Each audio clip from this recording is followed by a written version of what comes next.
So I want to thank the editorial board of the Journal for Environmental Planning for inviting me to present my work in this forum. It's a particular pleasure because I recall that my first postdoc after I graduated was in a geography department at the University of California, Berkeley, back when no anthropology department would hire me. So I've come kind of full circle.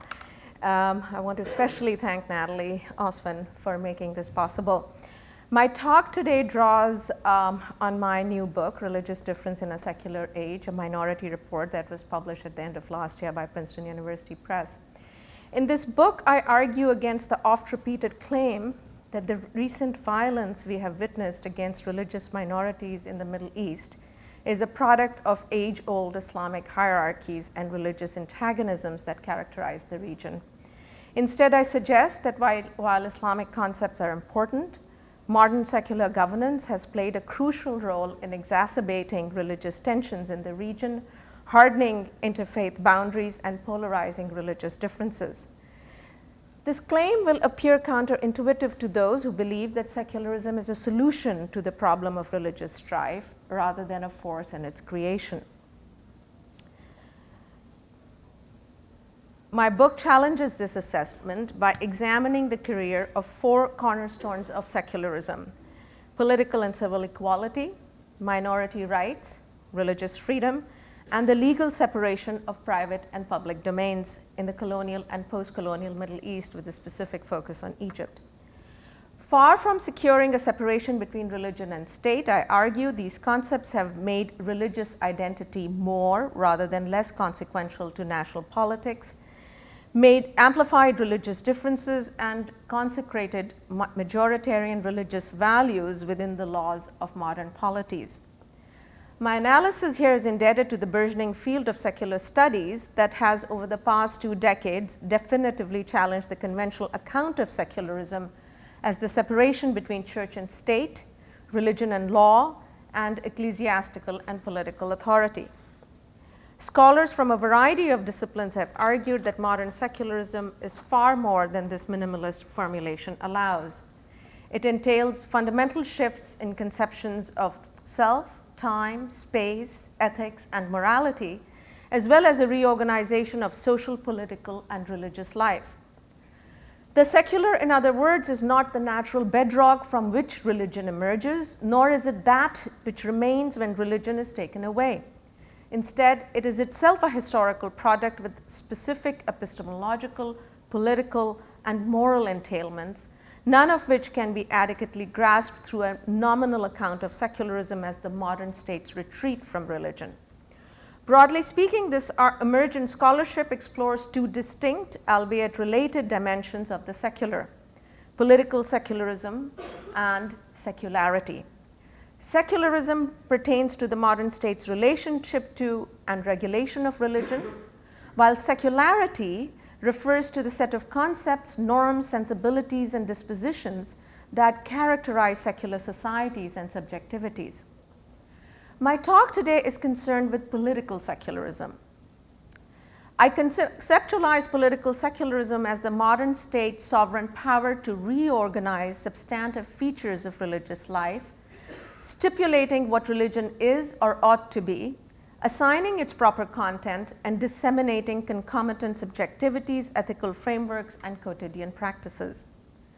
The state's sovereign power to define and regulate religious life is neither monolithic nor predetermined. Rather, it is shot through with a generative contradiction. On the one hand, the liberal state claims to maintain a separation between church and state by relegating religion to the private sphere, that sacrosanct domain of religious belief and individual liberty. On the other hand, modern governmentality involves the state in the intervention and regulation of many aspects of religious life, dissolving the distinction between public and private, thereby contravening its first claim.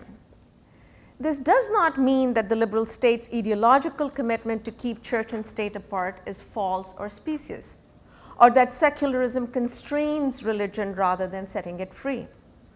Rather, the 2 propensities internal to secularism, the regulation of religious life and the construction of religion as a space free from state intervention account for its phenomenal power to regenerate itself. Any incursion of the state into religious life often engenders the demand for keeping church and state separate.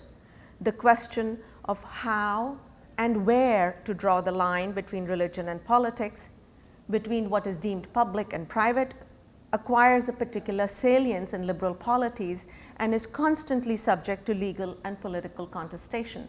Here you can think of debates about prayer in public schools and abortion in the United States, or the banning of the veil in various countries of Europe, or the place of Islam in the constitution of Middle Eastern societies. So one might object at this point that this account of liberal governance applies to Euro-Atlantic democracies, but not to Middle Eastern states because of their flagrant violation of liberal freedoms and liberties, and the prominent place accorded to religion in social and political life. For some, this distinction means that Middle Eastern societies are inadequately secular, while for others it requires a typology of secularism be developed so as to distinguish this authoritarian variant from the kind practiced in paradigmatically secular Euro-Atlantic states. Unfortunately, this way of casting the difference blinds us to common features of the secular project shared by Middle Eastern and Euro-Atlantic societies, such as the concept of empty homogeneous time as a precondition for the politics of the nation state. It also fails to appreciate the shared history of the institutionalization of the modern state, whose political rationality is predicated upon the public and private distinction that in turn is foundational to the promise of civil and political equality. Furthermore, a hard distinction between liberal democracies of the West and authoritarian states of the Middle East does not account for how liberal concepts and institutions, key among them the secular ideal of legal and political equality for all citizens, has come to define a global norm from which no modern society is exempt. What distinguishes the secular dimension of the liberal project is an elaboration of the concept of equality in relation to religious difference, namely the claim that all people ought to be treated equally regardless of religious affiliation. As a human aspiration and a legal principle, religious equality signaled a sea change in how interfaith inequality was historically perceived in the Middle East, from a commonly accepted practice in the pre-modern period to a problem that requires a solution in the modern world. This aspiration is manifest in state reforms as well as the platforms of social movements and political parties. And even in the most repressive of states, where majoritarian religious identity reigns supreme, such as in Israel, Saudi Arabia, or Iran, religious equality continues to motivate a range of political struggles. Now, the inescapable quality of secularism in part emanates from the structure of the modern liberal state, which promises to demolish pre-modern forms of hierarchy in order to create a polity where all citizens are supposed to be formally equal in the eyes of the law. This claim to religious equality is, however, complex and shot through with tensions. Among the earliest critics to question the religious neutrality of the liberal state was the young Karl Marx. In his essay on the Jewish question, Marx challenged the dominant secular liberal position at the time, most eloquently captured by Bruno Bauer, that for Jews to be truly emancipated, not only did they need to renounce Judaism, but the state also needed to depoliticize religion and make it irrelevant to civil and political status of European citizens. Once religion was abolished from the sphere of politics, Bauer predicted Jews would no longer stand in a religious opposition to the state, a secular prescription that rings true to our ears to this day. Conceding that the depoliticization of religion represented progress over the past, Marx argued that it was wrong to conclude, therefore, that religion had become irrelevant to the political life of the liberal democratic state, what he sometimes called the constitutional or political state. While the liberal state had made religion marginal to the exercise of popular sovereignty, religious distinctions, argued Marx, not unlike other distinctions established by birth, social rank, education, and occupation, were allowed to flourish in political states, including those of North America, which Bauer held up as a model. Their power to foster and proliferate social inequalities remains unchecked, and I quote, "Man emancipates himself politically from religion by expelling it from the sphere of public law to that of private law. Religion is no longer the spirit of the state. Instead, it has become the spirit of civil society.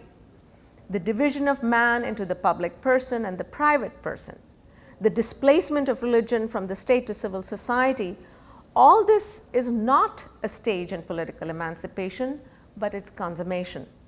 This political emancipation does not abolish and does not even strive to abolish man's real religiosity." End of quote.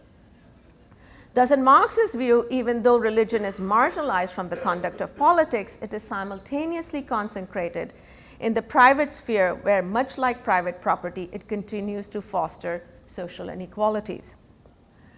Now, as is well known, Marx sought complete human emancipation of man as a species being, which in turn required the abolition of religion as well as the constitutional or political state. Marx treated religion as nothing more than ideological obfuscation, an idea captured in the famous phrase, "Religion is the opium of the masses." Much of the recent literature on religion and secularism has rethought this conception of religion as distorted belief about the true nature of the world. Of particular importance is Talal Asad's work, in which he argues that the concept of religion as belief is itself part of a normative secular framework, in which religion is disinvested of its materiality. Such a framework fails to apprehend how modern religiosity, whether as belief in transcendence, political identity, or state ideology, is enabled and spawned by secular institutions that have become more rather than less enmeshed in its formulation and praxis. Indeed, if the religious and the secular are indelibly intertwined in the modern period, then the question is not so much how modern society can expunge religion from social life as Marx envisioned, but how to account for its ongoing power and productivity through institutions of the secular state. In order to elaborate a key feature of this globally shared secular political rationality, in what follows, I analyze two of its legal concepts: the right to religious liberty and public order, both of which are grounded in the distinction between public and private, so fundamental to liberal political rule.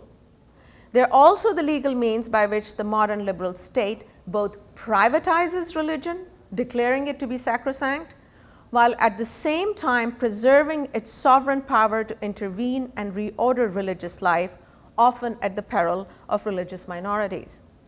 I will do so by analyzing recent jurisprudence produced by Egyptian and European courts on religious minorities, in particular the Baha'is in Egypt, atheists in Italy, and Muslims in Switzerland and France.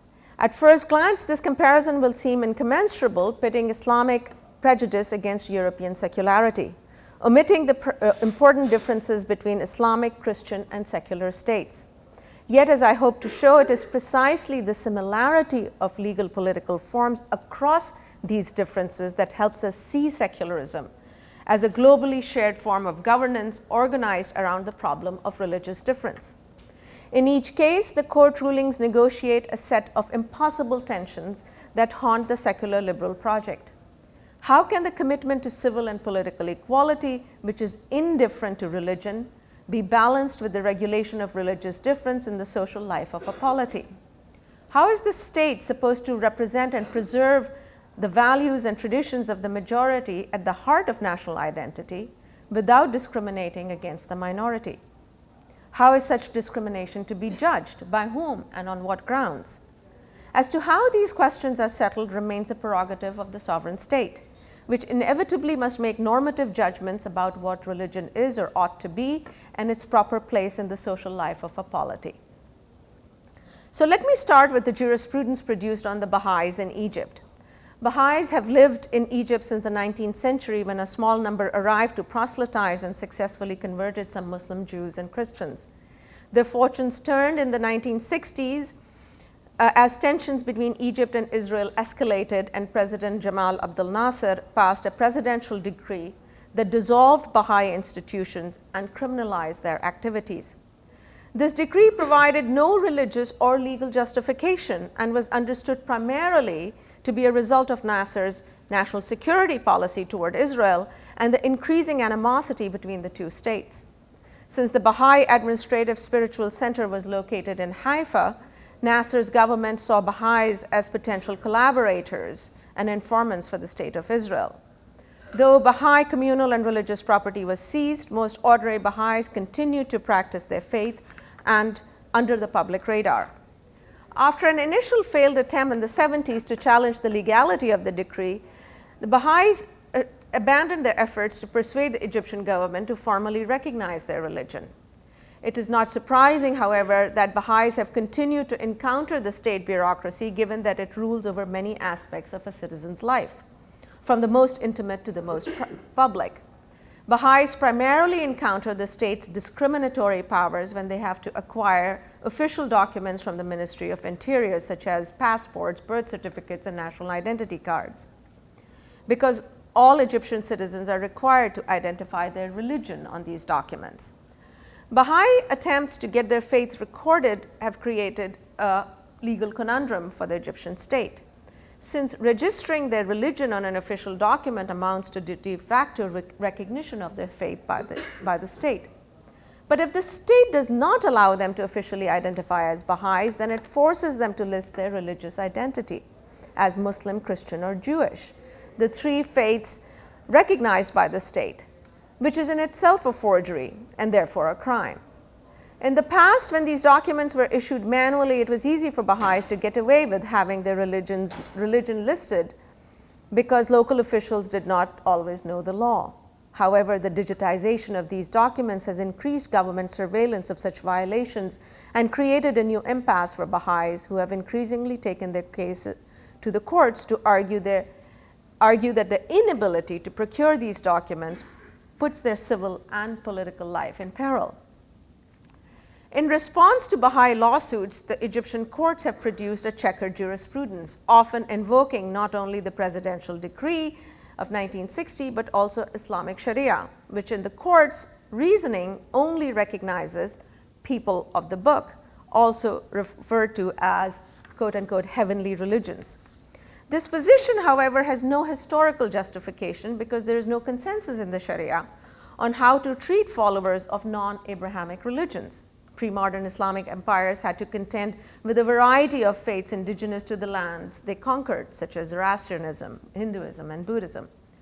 Muslim rulers could not afford to treat these religious groups as juridical non-entities, heretics, or infidels, and had to integrate members of non-Abrahamic religions into the state's economic and governing structure.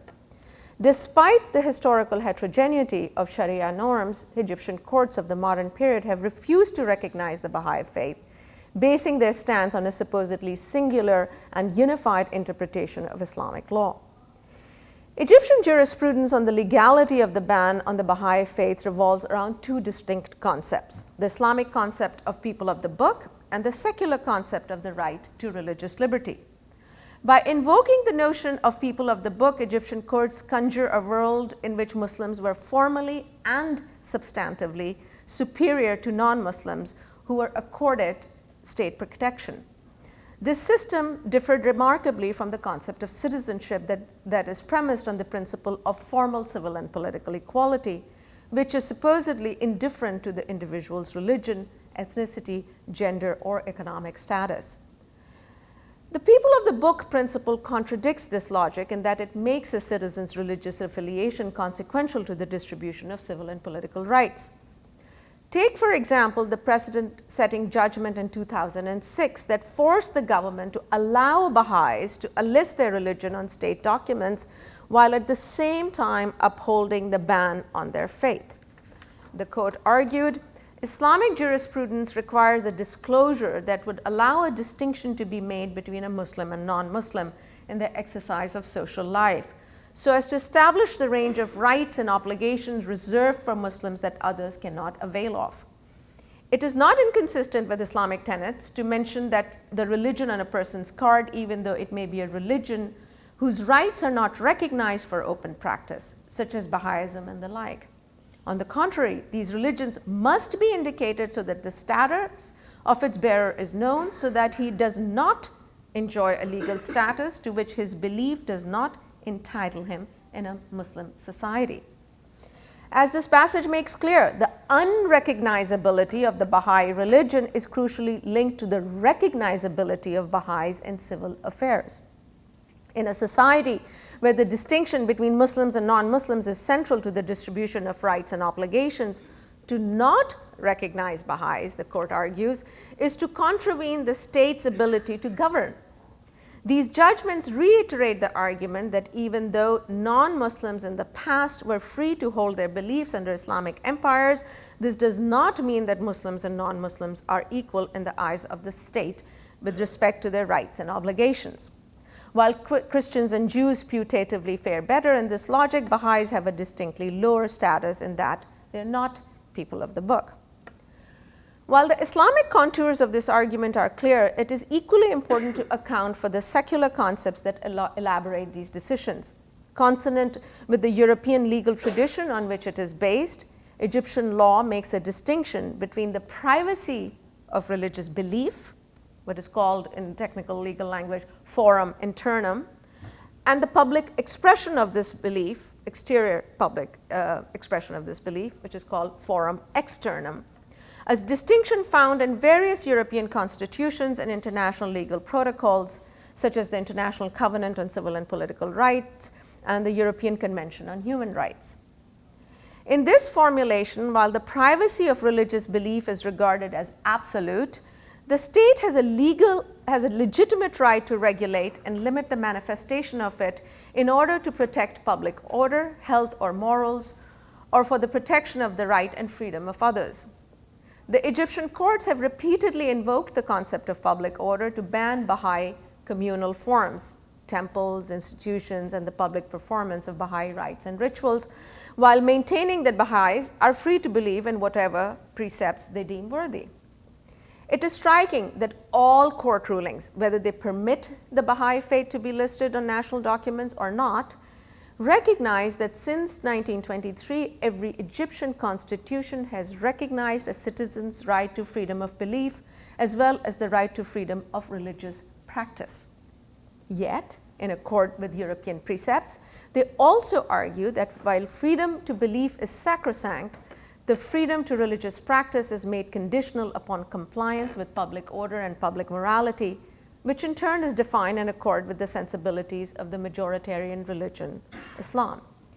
There is much to parse out in this argument, but for the sake of brevity, let me simply point out that even if we accept the court's reasoning on face value, that it is only constraining the expression of religious belief in forum externum, this nonetheless implicates the meaning and scope of religious belief, that is forum internum, and therefore raises the issue of status and value before any question of recognition or limitation on expression of religious belief can be raised. One might therefore say that any limitation on expression of religious belief is also simultaneously an impingement on how religion is defined in the forum internum, its substantive content and value. Let me say a few words about the legal concept of public order that is operative here. For some liberal critics, the Egyptian state's use of this concept is casuistic at best, bending a secular legal instrument to justify religious prejudice and intolerance. A closer look at the history of public order and its international trajectory, however, reveals that the Egyptian interpretation is, after all, not so foreign to the concept's foundational aims. The history of public order is rooted in 19th century European law, formulated in Article 6 of the French Civil Code, from which it was adopted into the codes of a number of other states. Public order is an expression of domestic sovereignty and a state's right to reject foreign or international laws that it deems unacceptable or contradictory to its own legal system. Public order is comparable to public policy in the Anglo-American tradition of common law, which, like its French counterpart, is a manifestation of the sovereign power of the state. Public order clauses are as much a part of national law as they are of international law, in which their validity is widely accepted and upheld. Public order allows a state to rescind specific terms of international covenants and treaties to which it is a signatory, but which it deems unacceptable given its own legal system, values, and norms. Because public order pertains to national sovereignty and the laws of a particular state, legal historians note that it varies according to time and place. In other words, there is no singular and modular way in which public order is defined in practice. Its articulation is contingent and depends upon the principles, values, and laws that a nation-state regards as central to its sociopolitical structure and national identity. It is not surprising, therefore, that both in the European Convention on Human Rights and the International Covenant on Civil and Political Rights, public order figures prominently. Both these documents give signatory and member states a wide margin of appreciation to limit the right to religious freedom and freedom of speech if their expression is deemed threatening to public order. Article 9 of the European Covenant and Article 18 of the International Covenant on Civil and Political Right on Religious Freedom define public order as consonant with public safety, health, or morals, or the right and freedoms of others. How these legally permissible categories of exception are interpreted depends on the nation state and the values and norms that it decrees worthy of protecting and preserving. The Egyptian courts hew closely to this internationally defined conception of public order in several respects. One, the courts recognize that the concept of public order has no exclusive and inclusive definition, and it changes from one society to another according to the fundamental principles included in its constitution, legislation, or customs of the majority of its population. Second, they concede that the concept of public order is based on a purely secular doctrine that should be applied as a general doctrine to a society in its entirety and must not be linked up to any provision of religious law. However, they also uphold that the secularity of public order doctrine is subservient to the goal of preserving the moral and social basis of a given society, which is, of course, considered to be consonant with Islam. Thus, Egyptian courts have argued that when a religious doctrine is intimately linked with the legal and social order, deep-rooted in the conscience of a society, in the sense that the general feelings are hurt if it is not adhered to, then the state is obliged to protect this collective feeling. Public order doctrine, therefore, trumps individual rights because it secures the collective and moral good of the society, the foundational basis of the modern state. These elements of public order reasoning are widely echoed in European jurisprudence when it comes to regulating majority and minority religious expression. Invariably, in almost all of these cases, public order is defined in accord with majoritarian norms, whether Muslim, Christian, or secular, that are foundational to national identity and against which the legitimacy of moral minority religious traditions is judged. Let me start with the Lautsi versus Italy case, a very famous case in 2011, which involved a challenge brought by Mrs. Soil Lautsi, a dual Finnish and Italian citizen, on behalf of her two minor sons against the school council of a public school in Padua. Lautsi argued that the compulsory display of crucifixes in the school's classroom violated her and her children's right to freedom of thought, conscience, and religion protected in the European Convention on Human Rights. The Supreme Administrative Court in Italy ruled against Ms. Lautsi in 2005, arguing that the crucifix did not have any religious connotation in Italy. Instead, it symbolized Italy's historical and cultural values, which may have had religious origins in the past but did not anymore. Ms. Lautsi appealed this decision in the European Court of Human Rights, and in 2009, a lower court, the second chamber of the European Court, found a violation of Article 9 on the basis that the compulsory display of crucifixes clashed with the individual's, and I quote, secular convictions and was emotionally disturbing for pupils of non-Christian religions or those who profess no religion, end of quote. The Grand Chamber of the European Court of Human Rights, however, overturned the lower court's decision, instead agreeing with the Italian court that the crucifix was a passive symbol that did not infringe on the beliefs of either Lao Tzu or her children, who remained free to believe or not to believe.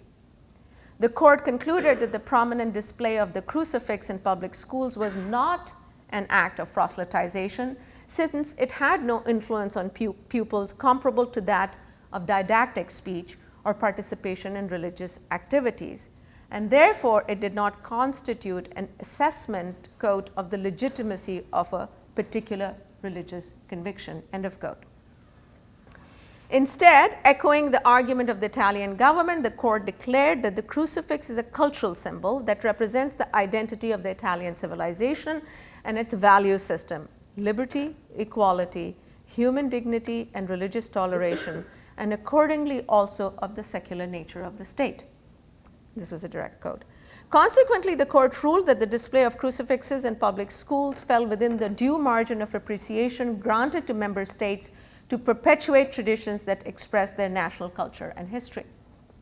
The Lao Tzu decision shocked many observers of the European Court of Human Rights because it sharply contrasted with the court's rulings about the Islamic headscarf, which it characterized as a powerful religious symbol that had a proselytizing effect on school children when worn in the classroom. Consider, for example, the precedent-setting Dahlab versus Switzerland judgment issued in 2001. This case involved Lucia Dahlab, a public school teacher and Swiss national who had converted from Catholicism to Islam and took on the headscarf while she was teaching in a public elementary school. When the local government prohibited Ms. Dahlab from wearing the headscarf at the school, she appealed this decision in a federal court on the grounds, again, that it violated Article 9 of the European Court of Human Rights and interfered with the inviolable core of her freedom of religion, which is what the Article 9 verbiage says. The federal court denied Ms. Dahlab's appeal in November 1997, arguing, and I quote, "The wearing of a headscarf and loose-fitting clothes remains an outward manifestation which as such is not part of the inviolable core of freedom of religion," end of quote. Ms. Dahlab appealed this decision to the European Court of Human Rights, which then ruled that because the Islamic headscarf was a powerful external symbol, as opposed to a passive symbol, that had the potential to affect the conviction of the young children she taught, the Swiss government's prohibition was within its legally permissible margin of appreciation. The European Court of Human Rights argued, and I quote, "It cannot be denied outright that the wearing of a headscarf might have some kind of proselytizing effect, seeing that it appears to be imposed on women by a precept which is laid down in the Quran and which, as the federal court noted, is hard to square with the principle of gender equality. It therefore appears difficult to reconcile the wearing of an Islamic headscarf with the message of tolerance, respect for others, and above all, equality and non-discrimination that all teachers in a democratic society must convey to their pupils," end of quote. Not unlike the Egyptian court rulings, note that even though the European Court of Human Rights claims to be only regulating the manifestation, that is the outward expression of religious belief rather than belief itself, it nonetheless makes substantive judgments on what constitutes or falls within this protected category, that is the protected category of belief. This requires taking a position on how any set of restrictions will seem from the internal viewpoint of the category itself demarcated as religious. Thus, in the passage that I just quoted, the European Court of Human Rights interprets the Islamic headscarf as a symbol of gender inequality rather than a religious duty or a marker of piety that is apparently unacceptable in a democratic society. Now, Dahlab was the first such case to argue this position, which was reproduced later in the Shaheen versus Turkey judgment in 2004, the Dogru versus France judgment in 2009, as well as in the justifications the French government offered for its ban on the headscarf in public schools in 2004. And since then, it has been reproduced in a number of other European countries that have also banned the headscarf. Setting aside the objection that all sorts of inequitable gender practices are tolerated in European societies, what is striking about this reasoning is how a religious interpretation of the veil is repudiated, rendering it instead as a cultural practice irrelevant to religious doctrine. Once this argument is secured or ceded, then the act can be subject to civic regulation, justifiably and legitimately.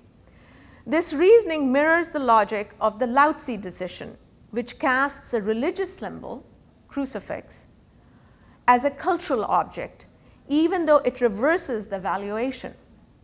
Both these decisions, like those of the Egyptian courts, belong to the field of political secularism, in that it is the sovereign state that distinguishes between the religious and the civic or cultural valence of an act, on the basis of which it then decides whether the act is worthy of state prohibition or protection.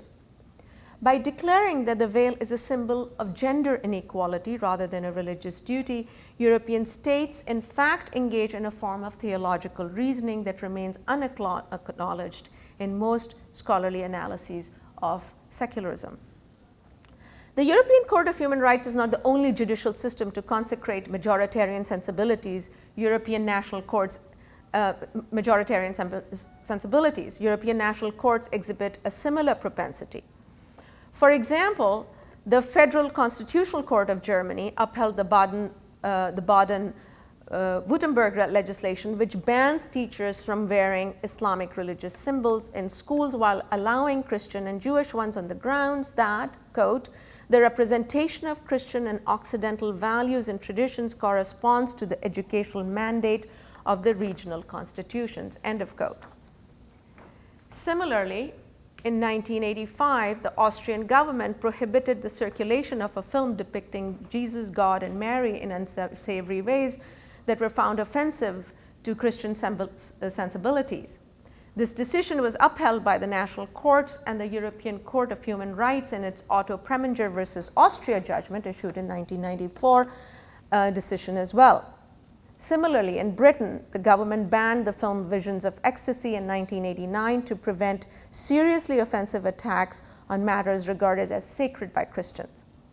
When the director appealed the ban in the European Court of Human Rights, the court ruled that Britain had not violated Article 10 on freedom of speech of the European Convention on Human Rights because it had a legitimate reason to ban the film. Now note that the conception of public order invoked in the European rulings is very similar to the one deployed in Egyptian courts, as is the distinction between forum externum and forum internum, religious belief versus the manifestation of religious belief. In the case of France and Switzerland, the European courts ruled that the veil was impermissible because it impinged on the rights of others, who in turn were described as secular, a term consonant with the national identity of the state in each case. In Egypt, on the other hand, it is Islam that is represented as the conscience of the society and its general feelings that may be heard by practices that do not accord with its national ethos. The public order doctrine, therefore, allows the state to come to the defense of the rights of the majority, secular or religious, in the name of those it rules. Despite the fact that in one case the identity of the state is Islamic, and in other cases such as Switzerland, Turkey, France, it is secular, they are all exemplary instances of the prerogative of the modern state to define national norms in accord with majoritarian religious sensibilities, while at the same time declaring religion to be immune from state intervention. And this is in part how I'm thinking about what political secularism is. There are three possible objections to the parallels I draw between the jurisprudence of Egypt and that of the European Court of Human Rights that I want to briefly address. First, one could argue that I have ignored a fundamental distinction between Egyptian and European courts. While the Egyptian courts stipulate religious content, the European courts merely limit the display of certain religious symbols for the purpose of protecting the rights of others. Consequently, the Egyptian court rulings are far more egregious than the European ones because they pronounce on what true religion is. This objection, however, remains blind to the normative conception of religion that informs the European judgments, one that privileges belief and conscience at the expense of practices, rites, and rituals. Hence the assumption that banning the veil is not a violation of Islamic beliefs.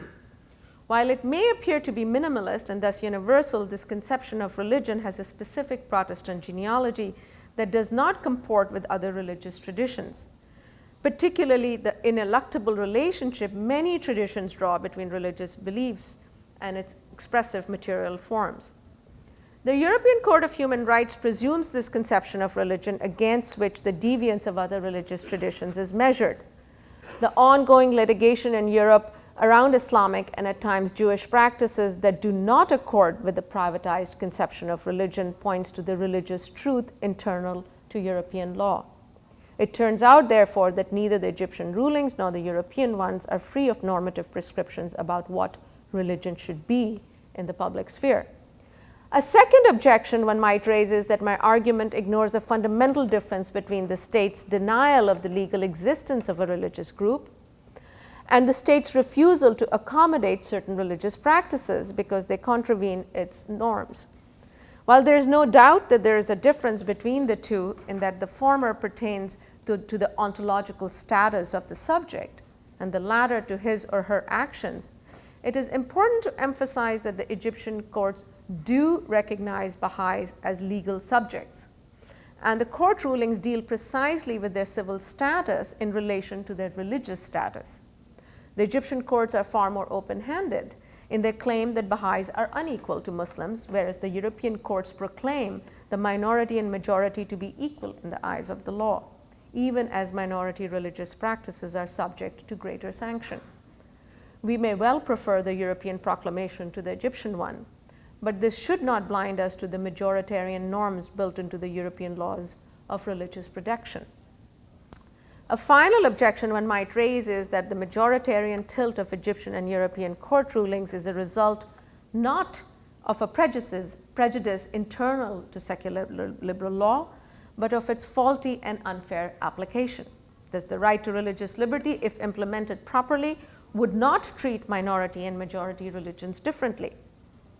A certain kind of legal formalism undergirds this argument in that it assumes that the force of law resides not in its normative precepts, but in its correct application. Epistemologically speaking, you can separate legal concepts and principles from the social and political institutions from which they emanate.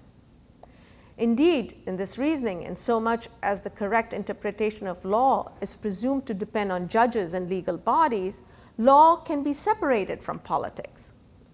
Now, such an understanding of law has been challenged by a range of legal and political theorists from Carl Schmitt to Hans Morgenthau.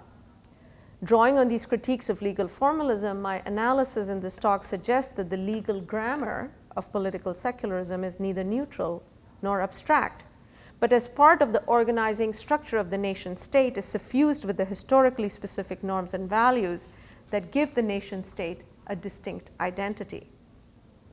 Finally, by way of conclusion, let me briefly reflect how my argument departs from recent criticism leveled at the majoritarian bias of public order doctrine and of the right to religious liberty. Echoing a long-standing liberal dispute, some scholars recommend doing away with public order doctrine so as to make religious liberty a truly individualist affair.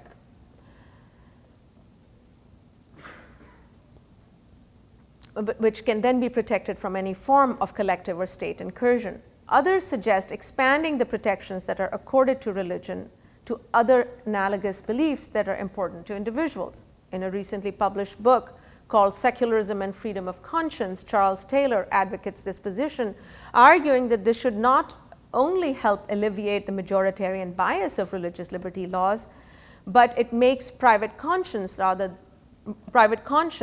than religion the true sphere of protection. While these attempts are salutary, they fail to reconcile a fundamental contradiction that haunts political secularism. In order to judge whether a certain belief is worthy of protection of the state, must inevitably investigate the substance and sincerity of the belief in order to deem it worthy of protection or public accommodation. This in turn embroils the state further in the domain of privacy, which is supposed to be the space of autonomy and freedom. Rather than treat this as a failure of secularism, in this talk I have analyzed it as an enormously generative feature of political secularism that constantly undercuts a substantive critique of its structural violence by resurrecting its own terms as the solution to that violence. Rather than look to the secular state to be a neutral arbiter of religious difference, what might it mean for us to reckon with the indelibly partial nature of the secular state, to contend with the conditionality of this freedom, its indebtedness to a political imaginary that cannot make do without the agency of the sovereign state? To think with this conditionality is to acknowledge the finitude of our imagination, even as we seek to expand its constraints. Thank you.